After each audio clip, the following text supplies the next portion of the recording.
Hello, and welcome to the Desert Lady Diaries podcast, a weekly conversation with women who found their home in the Mojave Desert. I'm your host, Dawn Davis, and this is episode number 24. If you're a first-time listener, welcome. And if you're a returning listener, thank you so much for coming back. If you're looking for more information about the podcast, past guests, want to catch up on previous episodes, or just want to drop me a line, it's all at the website, desertladydiaries.com. We're also on Facebook and Instagram at Desert Lady Diaries. This week, I'm talking with artist, educator, and activist Sant Khalsa. Hello, and welcome back to Desert Lady Diaries. Today, my guest is artist, educator, curator, and activist Sant Khalsa, whose projects develop from her inquiry into the nature of place and complex environmental and societal issues. Her photography, sculpture, and installation works have been shown internationally in over 175 exhibitions and are found in museum collections including LACMA, Los Angeles County Museum of Art, Nevada Museum of Art, and Center for Creative Photography in Tucson. Sant is a recipient of prestigious fellowships, awards, and grants from the National Endowment for the Arts, California Arts Council, California Council for Humanities, and many, many more.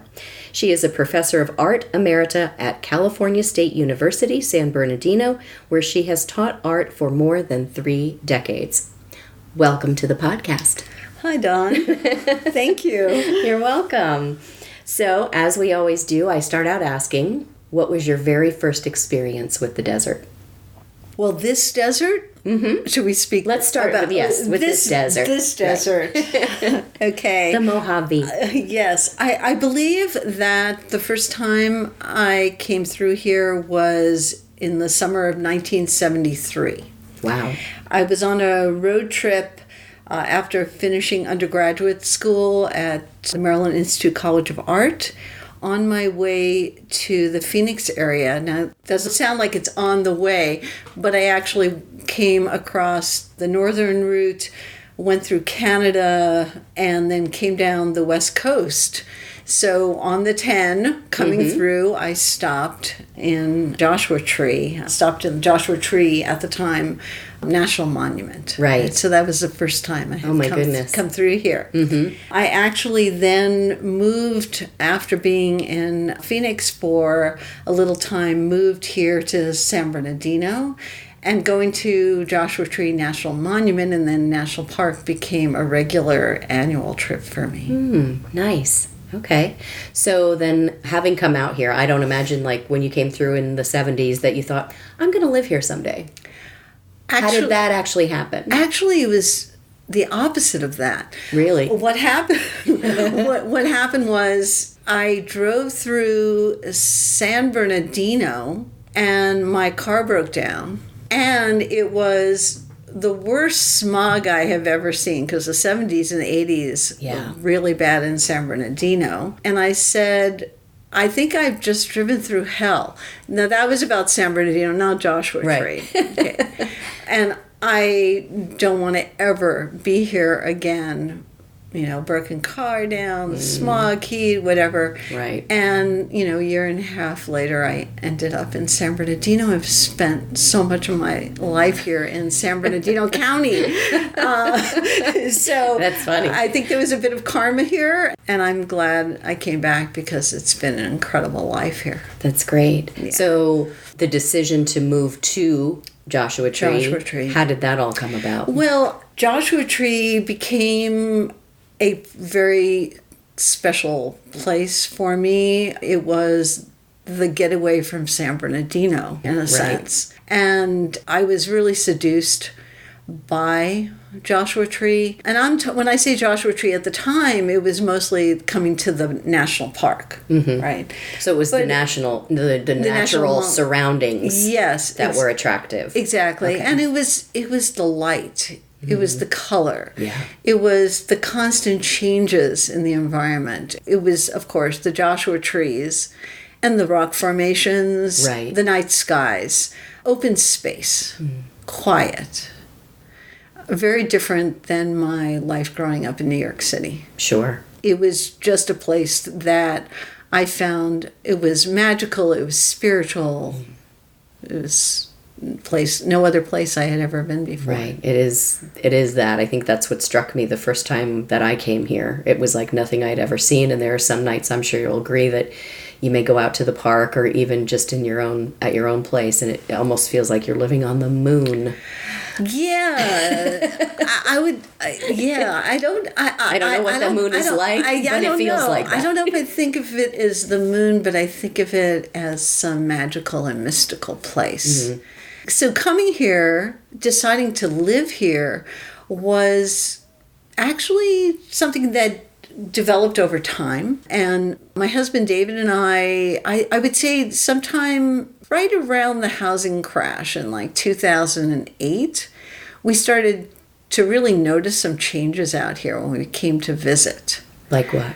A change in the demographics. Okay. All of a sudden there were more art galleries, there was more restaurants, there were just more things happening, kind of changes happening in the area. I've heard a couple of people say that it was like a biker stop. Like a lot of the bars were biker bars. That was a little earlier. It was, okay. Yeah, that was a little, yeah, for sure. Okay.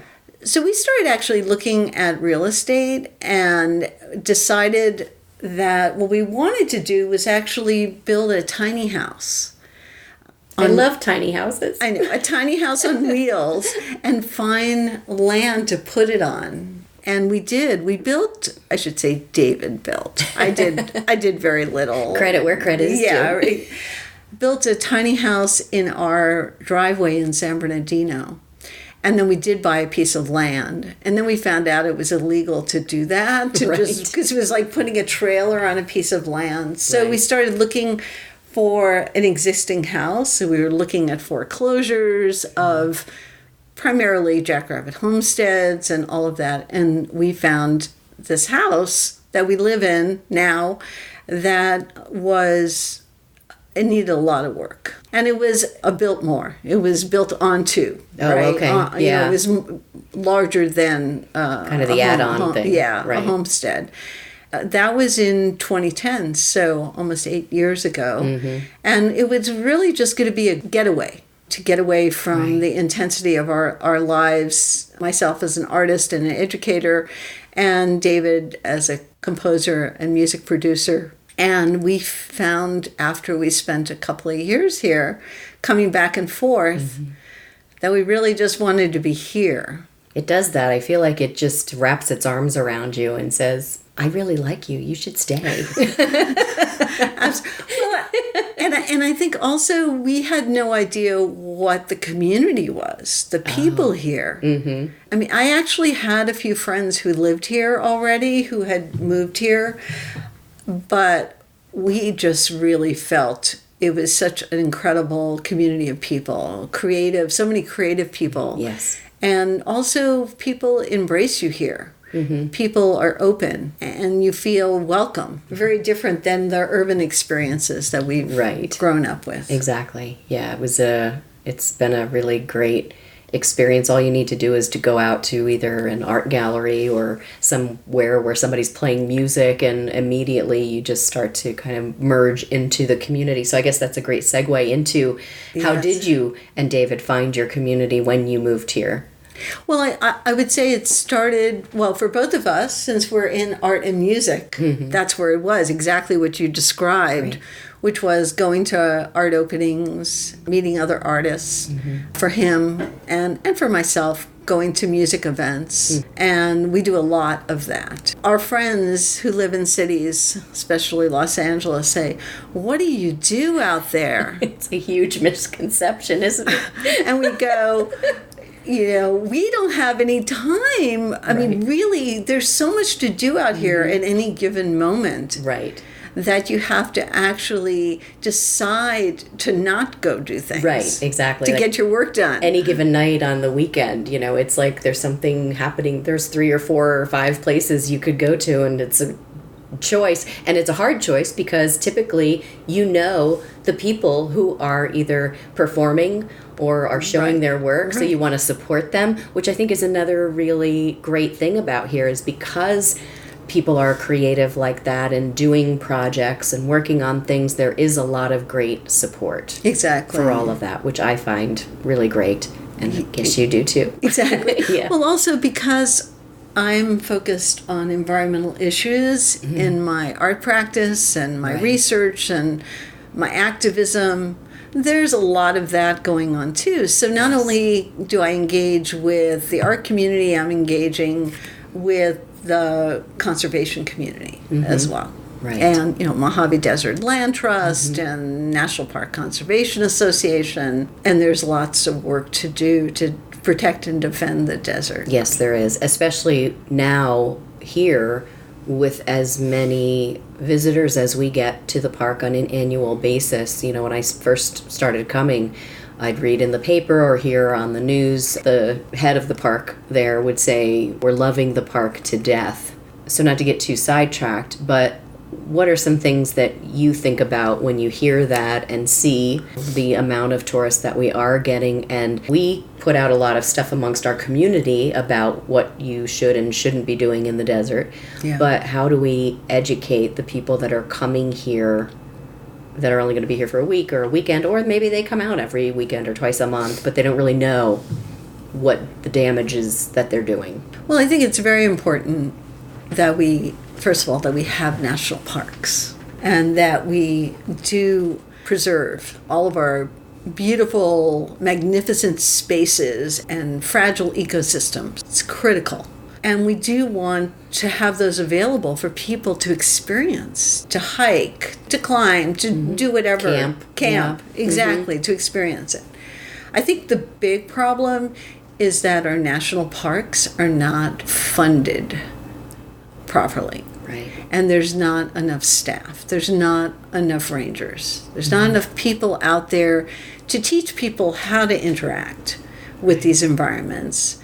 And that's really the problem. With the growth that we've seen here in Joshua Tree National Park, close to 3 million visitors, the number of staff has not increased with the number of visitors. Right. And I think that's the biggest problem. And I think that was that's a great example of how our community here comes together when the bills were in front of the government to talk about either shutting things down, taking them off the list, these parks that had just been made parks.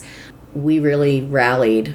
Mojave Desert Land Trust really got people to rally and send postcards and do all kinds of campaigns to say, listen, and it's a huge part of our economy here in Joshua Tree and the surrounding areas. Absolutely. So it's bringing jobs and it's allowing people to work, but it's also a balancing act.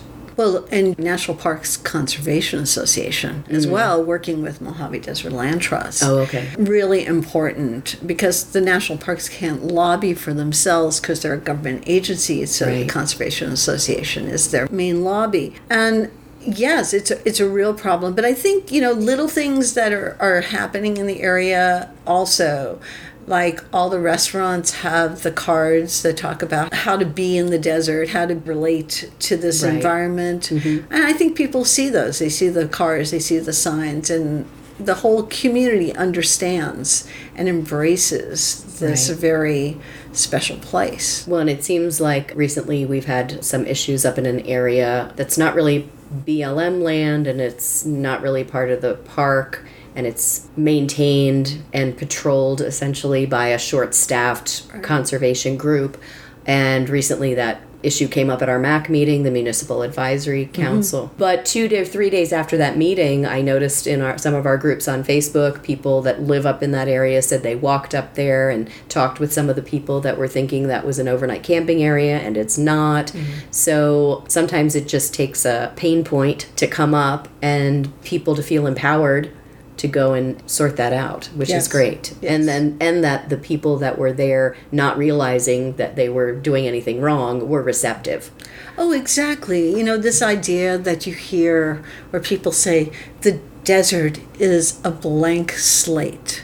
Or, you hear, artists come and work in the desert. It's a blank, it's like a blank canvas. No, it's not a blank canvas. It is an ecosystem that is filled with life. It is a carbon sink and very important to a balance and dealing with climate change. Right. So important. So people have to know these things, and it's just education. Education. Well, hopefully we're doing our part through the podcast to get the word out to other people that may be listening that are thinking of coming to the desert. Yes.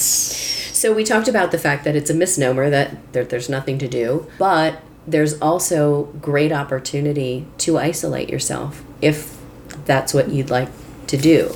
Being an artist, do you find that that is a component of your day or week, that you just have time by yourself quietly? Yeah, I wouldn't say for me it's about isolation. I would say sometimes I feel seclusion. That's a good word. Yeah. And I feel remoteness.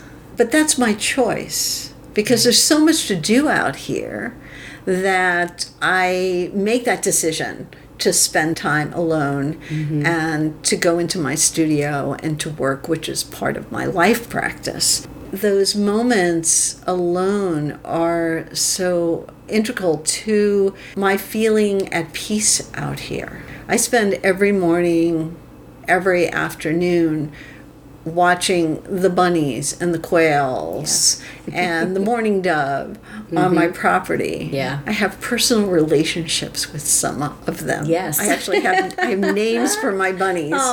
That's awesome. And I always look for the ones that I, have certain markings to see, are they still around? Have they survived? And what I read is if you leave water for them, they'll live a lot longer. It's really access to water. Exactly, because they don't have a problem. I mean, they've survived here finding food, let's say. They're fine with that, but you're right, it's the water. It's That's water. when I sit on my couch and look out my window at the morning sunrise or at night, the quail, I call it the quail condo. There's an olive tree outside, and they all line up and fly into I love that. First time I saw that, we have a palm tree that has lots of old fronds on it, and we were like, oh, maybe we should cut down those fronds when we first bought the house. And then we saw the quail line up to get into their little condo. We went, oh, no, we can't do that. We can't touch it. But it is so much fun, and it just stops you. Even a sunrise or sunset will stop me in my tracks. If whatever I'm doing, I'll just notice, some pink or purple or something happening, and I'm out the door just to look. And it's awesome. Yeah, well, as an artist who works with photography, one of the areas that I work in, photography the medium is light. And the light out here is extraordinary. It's amazing. It's constantly changing. And actually, previous to coming here, I had been making photographs for, 40 years or so. And they were always black and white. And now I make color photographs because the color of the light is just magnificent here. And then the way the sun comes up sometimes, and it just shadows on certain parts of the mountains, or it's light on certain parts of the mountains. It's just... Yeah, it's amazing. I like to say that sunrise and sunset every day, it's like a different artist painted a picture. Yeah. Because it's always different. It's always different here. And just absolutely stunning. So you spend a lot of time on your artwork and watching nature. Are there any other desert kind of things that you do in your time here? Well, I do spend a lot of time in the national park still. Okay. Yeah. I like to go walking and hiking and just being there and explore different places. Time with friends, obviously. And I can't believe how many friends I have here. Usually you move to a new place and it's hard, but here you just have so many wonderful people to to meet, and they're doing a lot of creative things and you have a lot in common. It's very inspiring, Absolutely. to go out and see people's work, and then that inspires you, and it just kind of regenerates all the time, which is great. And just meaningful conversation. So that's nice. Yeah. And then I spend a lot of time working to support the arts community. I've been involved with the Morongo Basin Arts and Cultural Plan, and also working with organizations to defend the desert. I stay very, very busy. Right. I mean, I'm still teaching at Khalsa San Bernardino. This is actually my last term. Okay. And then I'll be fully retired. Oh, wow. As of April 1st. No full fooling. And people go, yeah, really, you're not going to be fully retired because you're saying April 1st. Right. but That's good. But I've been transitioning, in a sense, the last 5 years from full-time to part-time, and now will be fully retired from the university. So my focus will be on being an artist full-time and environmental activist and working in the community. Fantastic. All things that you love. Yeah, exactly. And you can spend all your time on them then. Right. So when you moved, were there any surprises or challenges that you found when you moved to the desert? Surprises and challenges. I can't really think of anything that was a surprise or a challenge. Maybe a little more wind than I expected. Yeah. I get to the point sometimes, depending on how it's going, I have to put music on because I'm that like highly sensitive and highly stimulated by that kind of thing sometimes. When I was up here visiting a couple of times, I noticed it happening, especially at sundown, quite a bit in the summertime. But yeah, there are some days where it's 10, 12, 14 hours. Yeah, I mean, it's not that it's a problem. It was just a surprise. Just didn't expect it. But then again, like today, there's no wind. It's beautiful. It's sunny. Yeah. It's like summer here. But I would say the other is a little bit of the small town experiences. That was a bit of a surprise for me. I'd never lived in a place where wherever you go, everybody knows each other. And I mean, obviously being on a university campus for over 30 years, I had that experience of being in a place where everybody knew each other. Right. And also a little bit of the kind of small town politics. I didn't anticipate that. Well, and in the dating scene, it's very interesting. I'll just say that as a single woman. Oh, okay. I haven't had that experience. But I can imagine that I have quite a few single friends, and I hear that. Yes. Yeah, it's interesting. Yeah, and especially, both of us coming from the East Coast and growing up in that, kind of city atmosphere. I mean, I lived in a town in New Jersey, but I wouldn't say we knew everybody in town, but there was a chance that you might run into somebody every once in a while that you knew. But here, it's all the time. Yeah, I would say, that's also true in New York City. You have a few blocks where your neighborhood. And downtown LA was very similar. Yeah. And you do, but I certainly didn't experience that living in a lot of other places that I've lived. Right. So that's kind of small town. Everybody knows everyone. Everybody knows what's going on. And there's negatives and positives to that. Exactly. I mean, I think the positive part of that is that we all really act together when something comes up. Yes. That is troubling. Right. And that was one of the things when I was researching moving here that I found so attractive to me, that there was that coming together and standing together to do what's right, I suppose, is the best way I can explain it. Yeah. Yes. But at the same time, there's also a sense here that sort of like live and let live, accepting people for who they are. Right. You can be authentic here. Yes. You can be who you are. You don't feel that same sense of judgment that you feel maybe in urban environments, but you have that same intensity, in a sense, of creativity and intellectual discourse here, which is really surprising for a rural environment. Yeah, although I will say that I worked the election polls. It was 3 months after I moved here. And so I changed my, county for voting, and there was a box to check if you want to work the poll. And I was like, oh, I've never done that before. I'll give it a try. And I can tell you I was pretty surprised because obviously you and I, being creative people, we're kind of hanging out in those creative circles. Oh, absolutely. And outside of that there's a whole nother world. So it gave me a real sense of who is living here. Yes. Yeah. Well, I think here is different in different places. And I think that's interesting because it's kind of like small microclimates. I mean, you have Joshua Tree in Yucca Valley and 29 Palms and Wonder Valley and Landers, and all these places are very, very different. And I like the fact that we have such a diverse demographics, and that we have neighbors that have different life styles and different life experiences, and that we can all share that. I think that's a very, very positive thing. And I think the common ground being that we just love this place and we love living here. That is the common ground. Yeah.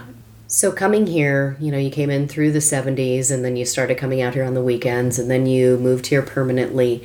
Through that process, do you feel as a person you have been changed by living here in the desert? I think the only change is that I've slowed down a bit. That's not a bad thing. No, I think it's a positive thing, especially because my doctor says to me, you have to stop acting like you're 35 years old because you're 65 years old. But I can't help it. I don't feel that. I don't feel it. Right. I don't feel it on any level. Right. And so I think that my personality is such that I've been very, very driven for a long time, and I have lots of energy between teaching and being an artist, having lots of exhibitions, and also I've gotten more into curating lately and all the activism and being very political. All of that can create a bit of stress and anxiety. Sure. Well, you get deadlines to meet with a lot of that stuff. With a lot of it. And so I think it has helped me to slow down and to really be present. So that has been a very good thing. And it's interesting because we talked earlier about dropping everything to go look at the sunrise and sunset, and I think that's been part of it for me, is just to, you're sitting here, you're working maybe, and all of a sudden you look out the window and you know something beautiful is happening, and you just stop and go. And that being present, and I think that happens here so naturally. Absolutely. Yeah. Yeah. Well, and one of my touchstones is this one bunny on my property who I've named Nikki because she has a nick on her ear. It's like if I see Nikki or David sees Nikki on the property, it's like everything stops. Right. Let's go see what Nikki's doing. And that's great. It's a really good thing. Right. Exactly. I kind of walk away from whatever you were involved in and then just kind of breathe and watch nature happen. And my art since the early 80s has been about an intimate relationship and connection with nature, bringing all the work that I do, photographic installations, sculpture, it's all about helping people to see how important their relationship is with the natural world, because it is what sustains us and we sustain it. Right. We're interdependent. And so now that I'm slowing down, taking the time to not just do that in my work, but to have more of that experience for myself. Right. That's a very positive thing. Right. And I'm sure it'll make a tremendous difference in your art. Yes, it's definitely impacting my work. What was your inspiration to become an artist? Oh, that's an interesting thing. Well, I grew up in New York City and I was exposed to art all of my life. That's part of growing up in New York. And I try to think of when those moments were that I really knew that I was going to be an artist. And there's two things that come to mind. Okay. One was my father taught me how to draw animals. And I don't know how old I was. I want to say the memory goes back to being maybe 4 years old and sitting with him and having him teach me how to draw animals. And my father was not an artist, but he had a natural ability to draw. And I think there was something very special about that moment. And I felt supported and loved when I made something that looked really interesting. But I think what really did it was sometime around the time I was about maybe 10 or 11 years old, I went to the Mark Rothko retrospective at the Museum of Modern Art in New York. And I walked into that exhibition, and there I was, adolescent, and I felt his work move through my body. Wow. It was very visceral, very intense. The color, the form. And I thought to myself, I want to do that. Yeah. I want to do something in my life that impacts people, that emotionally, Right. viscerally moves them in that way. Yeah. I feel that, obviously. It was a similar experience for me as far as the acting, because in school, in elementary school, and in middle school probably, it was the 70s, and I'll be really dating myself when I say the name of the show, but we went to see Shenandoah on Broadway. And I'm sitting there in the audience, and I'm watching these people on stage, and they're dancing, and they're laughing, and they're having a great time, and I'm like, I want to do that. That was that moment for me. Yeah, it was pretty powerful and amazing. So it's great to hear your story. Yeah, and so I think, and my parents were incredibly supportive. So I had private drawing and painting lessons from the time I think I was about 12 or 13. And then I went on to go to the High School of Music and Art in New York, and then went on to Maryland Institute College of Art. And so my entire life has been in art. And then, of course, I decided to teach art, and I love teaching. So the idea that I'm retiring from university, because I love working with young emerging artists. It's very inspiring. I feel like we learn from each other. Mm-hmm. And though I'm retiring from the university, I am going to continue to teach. I'm working right now on a series of workshops, professional practices for visual artists, kind of those things that artists need to do in their business life and to present their work and get the word out there. Right. Everything from how do you put together an artist statement, to your website, to your cards, to, everything. How do you create that brand for yourself? Right. I'm going to be doing these workshops throughout the county. Fantastic. And I've been teaching this class called Professional Practices for the Visual Arts for our MFA program at Cal State San Bernardino forever. I shouldn't say forever, for a long time. Yeah. And so I feel like I want to take that to our community. That's brilliant. And so I'm going to keep teaching. Yeah, for sure. I mean, and that is a very important component of creative life that a lot of creatives either don't have. And I don't mean this in a negative way. They just don't have the aptitude for it. They're all about creating. They're not about the day-to-day operation of a business. And in fact, when you are an artist and you're selling things and you're doing all this to ship stuff off to an exhibition and networking, and that's a business. Exactly. All of it. And, and the thing is, the art world is actually changing. And more of this is falling on the individuals.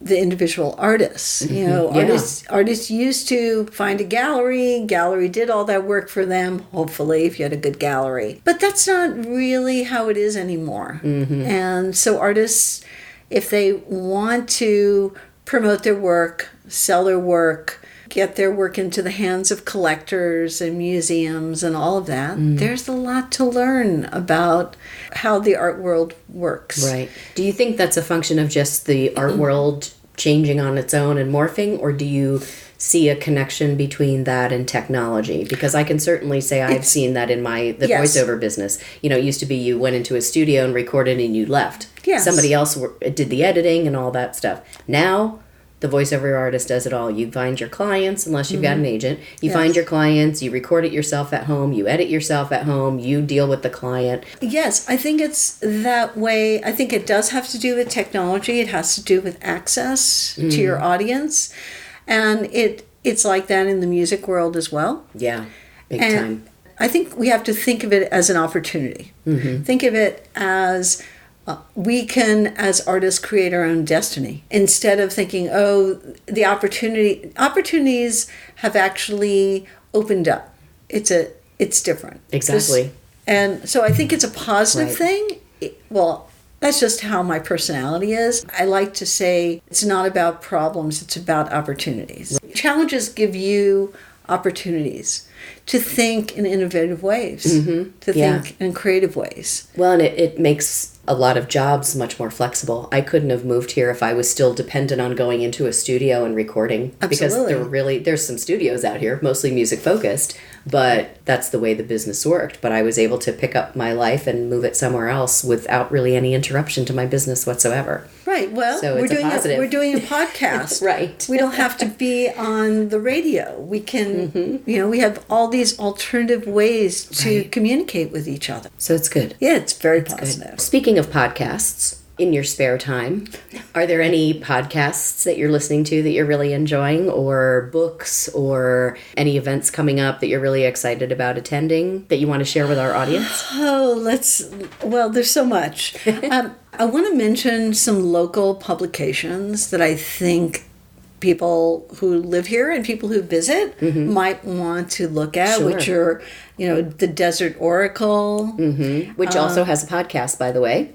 Oh, I didn't even know that. Yes, they do have a podcast. Okay. And then, of course, Luna Arcana, which I think a new publication, it's quarterly, so I think that's coming. And I'm trying to get Rohini to come on the podcast, too. So great. Yeah, she's fabulous. There's local artists doing projects about the community, like I want to mention Kim Stringfellow's Mojave Project. Yeah. That website is fantastic. And of course, her books, Jackrabbit Homestead, if you want to learn about the history of this area. It's become my thing when people come into town that haven't been here before and they come to visit me, and I take them out to the Palms for breakfast. And it's a perfect 30-minute ride. And on the Jackrabbit Homestead, the KCET website, there are about 5 little audio clips. Yes. And I play those as we drive out, so that when we get out there, they can start to see these actual homesteads and learn the history of the area. So that's a great resource. Yeah, definitely. Thanks for mentioning that. Definitely. And I think everyone who wants to know more about the desert should read a classic book, Cadillac Desert by Mark Reisner. I think that's really important. Okay. And though I have not participated in this yet, I have heard great things about KIPP's High Desert Test Sites Book Club. I've gone a couple times. Yeah, no, it's really great. I'm actually reading one of the books right now, which was in the book club, in the spring, but I'm finally catching up. Yeah. But yeah, there's some interesting stuff, and sometimes even the authors come in and will read an excerpt of their book, so that's a great event. Absolutely. And right now I'm currently reading for the second time Frank Gohlke's Thoughts on Landscape. Frank Gohlke is a photographic artist who was part of the New Topographics exhibition in the 70s. And his book, Thoughts on Landscape, is really spectacular, and reading it again. And of course, I'm going to start, as soon as I get my copy, reading Michael Wolff's Fire and Fury on the Trump White House, because I've got to read it. So I look forward to hearing what you think. That's definitely coming. And then I'm a bit of a Netflix and Amazon binger. Actually, last night I finished watching the second season of Travelers. I'm really into science fiction. Oh, okay. So Travelers, and a couple of weeks ago I watched Westworld. Really like sci-fi. But the latest things I've watched in my binging, David Letterman's new show just started. Oh, I've heard about this. And he interviewed Barack Obama as his first guest.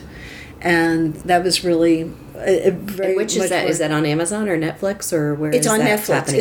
It's a Netflix show, and I can't remember the exact name of it, but just look up David Letterman. Sure. And Jerry Before Seinfeld. Fantastic, which was Jerry Seinfeld doing stand-up. And then Jim and Andy, it's a documentary about Jim Carrey taking on Andy Kaufman's role. And they finally did a documentary where they released the footage where, he's really talking about how he felt like he was channeling him, like he became him, and really fantastic. And I'm excited. New season of X-Files just started. so that's, I know it has nothing to do, except for my reading Frank Gohlke's Thoughts on Landscape again. Right. But Well, it doesn't have to. No. You're living in this place. Sometimes you need a little distraction. Absolutely. Absolutely. Well, I am so glad that you came and shared your life story about coming to the desert with us, and I'm really glad to know you. I'm very excited to be in a community with you. So, I feel thanks for coming. Feel the same way. Cool. Yeah. It's a great place. Thank you for inviting me to do this. Sure. Thanks for coming. Thanks so much for listening to the Desert Lady Diaries podcast. I want you to know how much I appreciate you taking the time to tune in.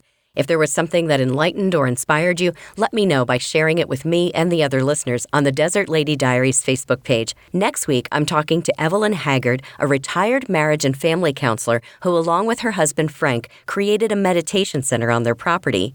Their arrival in the desert was no less than magical, and Evelyn will also share one of her beautiful desert poems with us. I hope you'll tune in for that one. And if you're enjoying this podcast, I hope you'll support it with a donation. It's easy to do using the yellow donate button on the website, desertladydiaries.com. Your donation allows the podcast to remain ad-free and provides support for all the logistics necessary to keep it going and to improve it. An amount as little as the cost of a cup of coffee helps. Thanks so much for listening.